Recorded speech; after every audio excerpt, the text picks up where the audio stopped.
बंधू भगिनींनो, तुम्हाला माहीत आहे का हनुमानाला अमरत्व कसे मिळाले?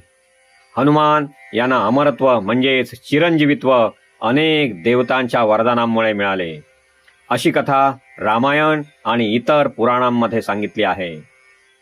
बालपणी हनुमानाने सूर्याला फळ समजून गिळायला धाव घेतली, तेव्हा इंद्र यांनी त्यांच्यावर वज्राने प्रहार केला.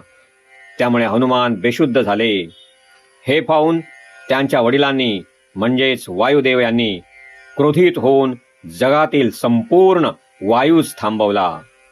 त्यामुळे सृष्टी संकटात आली. देवतांनी त्यांना शांत करण्यासाठी हनुमानाला अनेक शक्तिशाली वरदाने दिली. ब्रह्मदेवाने कोणतेही अस्त्र हनुमानाला मारू शकणार नाही असे वरदान दिले. शिवाने अपार शक्ती आणि संरक्षणाचे वरदान दिले.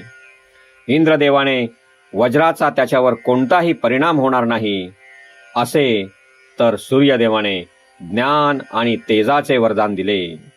या सर्व वरदानांमुळे हनुमान अजय आणि चिरंजीव म्हणजेच अमर झाले.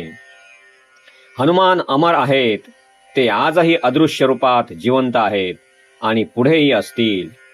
जिथे जिथे श्रीराम यांचे नामस्मरण होते, भक्ती होते, तिथे तिथे ते उपस्थित असतात. म्हणून बंधू भगिनींनो, श्रीराम आणि श्री हनुमान यांची भक्ती करा आणि इच्छित फळे मिळवा. श्री रामाची आणि श्री हनुमंताची कृपा तुमच्यावर सदैव राहो, हीच सदिच्छा.